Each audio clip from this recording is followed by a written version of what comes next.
Le domaine d'études Métropole du Sud explore le projet architectural et urbain à partir d'un point d'entrée spécifique. La réinterrogation de la localité comme vecteur de développement des villes dans une dynamique métropolitaine. Nous posons comme postulat que pour agir sur un environnement global, nous devons travailler à la constitution d'environnements spécifiques, respectueux des localités où ils s'insèrent, et construire de véritables milieux habités. Le Sud y est un concept, celui qui privilégie la spécificité au regard de la norme et valorise la diversité des milieux, mettant l'homme et l'habité en son centre.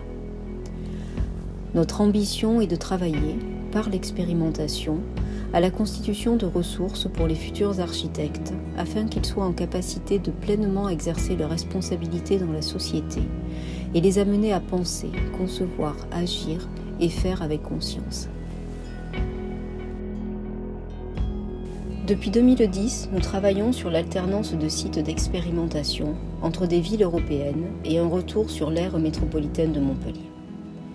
Des cycles thématiques sont établis en relation avec des situations de projet, identifiées dans des villes correspondant à des contextes territoriaux, culturels, urbains, patrimoniaux, économiques et climatiques spécifiques. Le premier cycle interrogeait des relations entre la ville et l'eau, choisissant des villes portuaires. Gênes, Valence, Istanbul. Le second investissait des conditions de l'extrême. Pampelune et l'agriculture urbaine, Évora et l'aridité. Ljubljana dans un rapport ville-nature, San Sébastien, et enfin Benidorm tel un vrai cas d'école de l'urbanisme touristique. En 2019, dans le cadre de la mise en place d'enseignements innovants soutenu par le programme MUSE, nous avons amorcé un nouveau cycle travaillant à partir d'une approche comparative et transversale au travers des modèles de développement asiatiques. Amsterdam, Porto versus Singapour.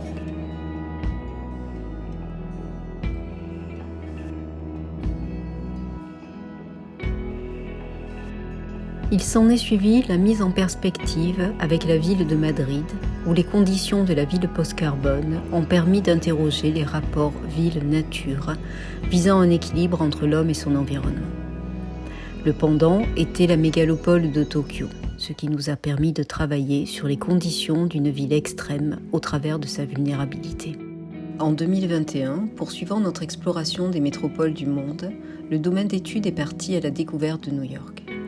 Les travaux se sont appuyés sur le projet de renouvellement urbain du quartier de Soho-no porté par la ville, au travers de la mise en place de logements abordables. En 2022, ouvrant un nouveau cycle vers la question des métropoles de proximité, nous avons travaillé sur la ville d'Athènes, berceau de la Méditerranée.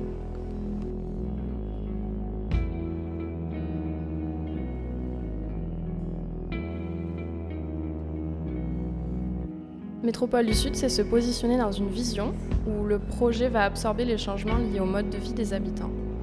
Métropole du Sud, c'est comprendre le Sud comme un concept d'échelle et d'interconnectivité, traitant de la relation ville-nature plutôt qu'une localité.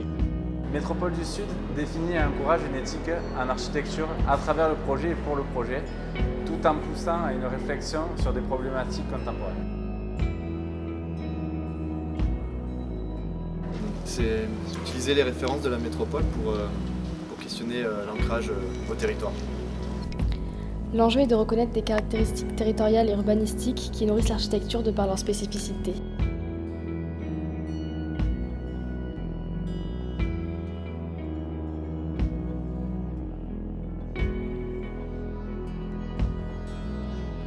L'aboutissement d'une manière de concevoir des projets d'échelle croissante au fil des semestres pour finir par se rapprocher d'une conception à l'échelle de la ville en master. Tous les ans, le projet se situe dans une ville étrangère et c'est ça qui nous pousse à nous ouvrir à différentes cultures.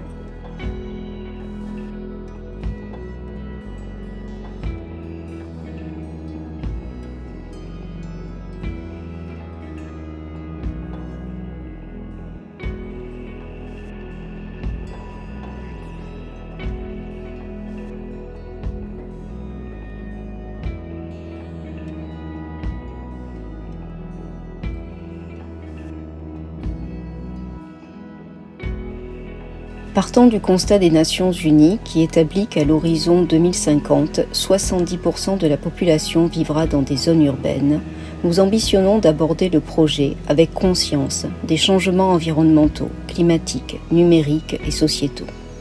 Face aux évolutions rapides, il ne suffit plus de s'adapter. Il faut être en capacité d'explorer de nouveaux champs opératoires, expérimentaux et innovants, à la fois urbains et architecturaux. Chaque année, un point d'entrée spécifique sera abordé afin d'établir une corrélation avec un territoire choisi. Ils s'appuieront plus spécifiquement sur des axes de transition identifiés. En 2022, nous avons ouvert un nouveau cycle visant à travailler sur les métropoles méditerranéennes au travers de l'axe des métropoles de proximité. 2023-2024, le travail sur la méridionalité, au cœur du domaine d'études, nous amènera sur un territoire méditerranéen insulaire, les îles Baléares. Les projets exploreront la régénération urbaine dans un tissu existant avec un fort caractère patrimonial, travaillant la ville sur la ville à partir d'un déjà-là constitué. Il sera également appréhendé la place d'un ancrage local dans un territoire insulaire dont la croissance a été forgée sur le développement touristique. Le SE7 aborde la dimension urbaine à l'échelle d'un quartier jusqu'au projet architectural. L'apprentissage de la croisée des échelles permettra de désenclaver un ordre établi qui impose une hiérarchie. En SE8, un changement d'échelle est opéré, partant d'un territoire pour arriver au projet architectural. La première séquence s'opère en groupe pour se poursuivre selon la volonté des étudiants seuls ou en binôme. Les séminaires de S7 et S8 explorent la dimension théorique permettant de construire le projet. Dans la continuité, en SE10, chaque étudiant identifie un projet sur le master plan qu'il développe à l'échelle architecturale. Le séminaire est un accompagnement à la construction d'un débat critique et étayé à partir des thématiques de projet.